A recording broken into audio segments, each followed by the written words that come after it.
As we celebrate National Indigenous Peoples Day today, we acknowledge that we are on a land that is known as Turtle Island by certain Indigenous nations. This continent was covered by a wide array of different Indigenous nations with many distinct languages, cultures, and traditions. As colonizers came to the land, treaties were used as a way of opening up land for settlement while forcing Indigenous peoples onto reservations. We acknowledge that we're on Treaty 6 territory, which covers a large portion of central Alberta and Saskatchewan. This land is a traditional territory of the Cree, Saulteaux, Dene, Blackfoot, Métis, and Nakota Sioux, who have and will continue to inhabit, nurture, and walk on this land that they have called home for millennia. Current day Alberta includes 48 nations or bands, 138 reserves, and 8 Métis settlements. Many members of these diverse communities live both on and off reserve. Edmonton, in fact, is home to one of the highest urban Indigenous populations. We were privileged to be invited to visit Enoch Cree First Nation, which is located immediately adjacent to the west end of Edmonton. This is where we start our journey. Hi, Rutherford School. We are attempting our second, maybe annual, Indigenous Day field trip. I'm hoping one day we get to travel together again, but until then, we're here through a screen. We are super fortunate today to get to spend some time with Rocky Morin. We are at Enoch Cree Nation, and we're going to see some things and learn some things and see where we go.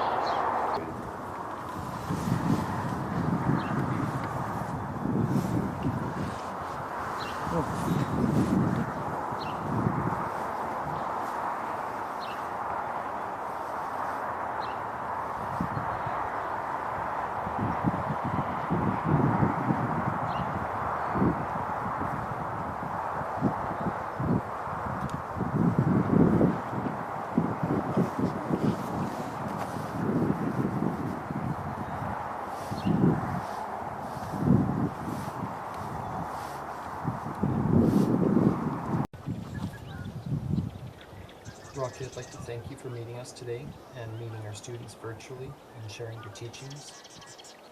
We're hoping to share some of your messages and your teaching with our students so that we can pass them on to future generations. I really appreciate your time and your willingness to help us learn.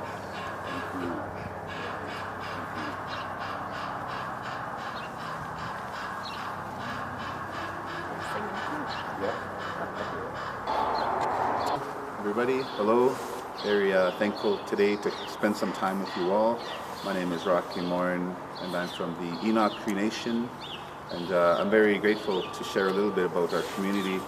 Where we are right now, this is it's our Powwow Grounds. And if you're familiar with the powwow, it's a traditional gathering. It's a celebration, a ceremony, in where we have hundreds of people that come to dance, to drum, to sing, to eat, to visit. You know, it's such a beautiful experience when you get to go to a powwow. So this area that we're in right now, this is what we call our Powwow Grounds. And this building that we're in, it's called our Powwow Arbor. So if you can imagine this floor right now, you know, with hundreds of dancers dancing around to the beat of the drum. If you can imagine all the vibrant colors, the outfits, the sound of the bells, the sound of the drums, all kinds of dancers, young and old, dancing around together, celebrating. Really, it's a celebration of life, and it's such a beautiful experience to witness, to view, to watch.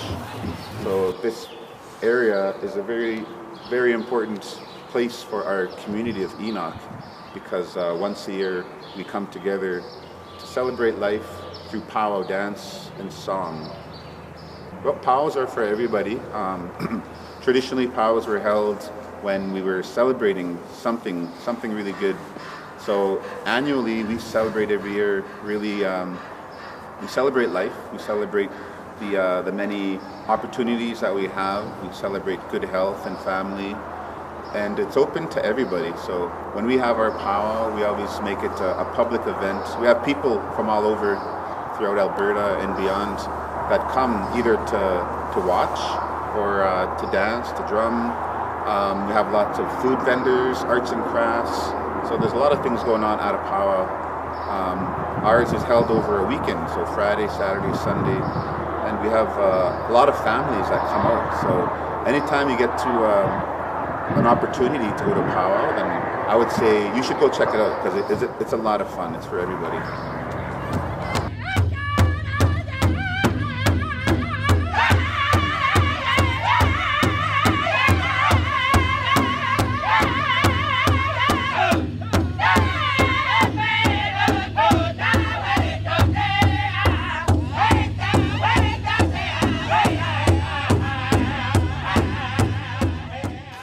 Okay, so here we are at the old Powwow Grounds. So prior to where we are now with our Powwow Grounds, this is where we used to be before. So this structure was built sometime in the 1980s, and for many years it was used for a place of gathering, for ceremonies, for celebrations, feasts, dance. People from all over would always come here because this structure at the time was a world-class structure. So people would always associate Enoch with having one of the best powwow arbors in Western Canada. So the structure, it still stands.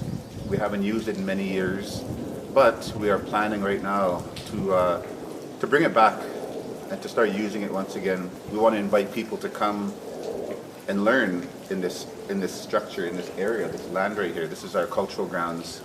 We want to do more cultural camps. We want to invite people from outside the community to come experience, what traditional Indigenous culture is like, through art, through song, through dance, through food. So this area, it's still very special because for many, many years, our people used to gather right here in this very area, and they would gather and have ceremony. They'd gather and visit. They'd gather and celebrate. So what we do today is carrying on what they did for how many years. So it's a very cool area. Every time I come here, I feel really good because there's just a certain feeling, a certain energy about the land right here in this spot. Can you tell? You were telling us about culture camps that would take place. What would that look like? So in this area, we have a cultural camp every year. Sometimes we have it in the spring. Sometimes it'll be in the summer. Seasonal camps, fall, winter.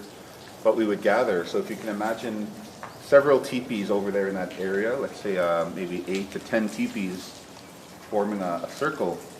This is a teepee camp, and a central fire, a campfire that keeps the camp. And then in these teepees, people would gather and they would learn, they'd share stories, they'd learn knowledge, they'd visit with elders, and they would learn how to maybe scrape an animal hide, how to prepare a hide. They'd also participate in ceremonies such as a sweat lodge or a traditional feast ceremony. So I think that's why this area feels really good, because of all the ceremony that's always been done here for many, many years now. So a big part of our ways, our traditional ways, is ceremony. Ceremony is it's in everything that we do in our community. So right here, this is the remnants of a sweat lodge. A sweat lodge is a ceremony in which we have willows, many willows that come together, and we create a lodge, and then we cover with hides and blankets. Then in the center of that lodge on the ground, we have these rocks, this little pit, and we heat these rocks up so that when we sit in there, it creates almost like a steam bath in that sense.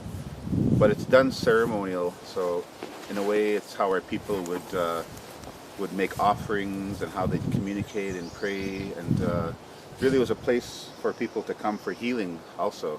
So it's a very sacred structure. It's a very sacred ceremony that it's. I heard the elders say one time this ceremony is over 1,000 years old, and today we still do this ceremony.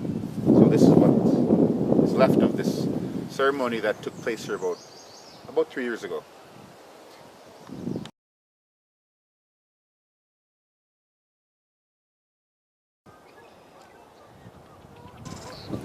So now we are at Yakawa Lake.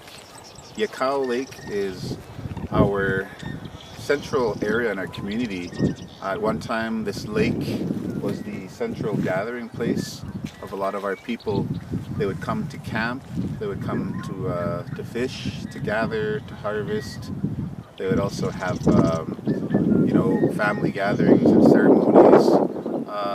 They even used to have horses at one time that would typically go around this lake. People would ride horses around this lake. So this was the hub of our community for many, many years. And then, in World War II, the government used this area that we're standing on right now as a bombing range. So they would drop bombs, practice bombs, as they were preparing pilots to go into war. So because of the damage that was done to this lake, to this whole area, it affected our community for so many years afterwards. However, today, this lake is once again teeming with life, and it's a wetlands area. So we were told that it's a grade A wetlands area, meaning that there's all kinds of rare species of plant life, birds, vegetation in this area. So, when I come here as well, special feel to it of what it used to be at one time.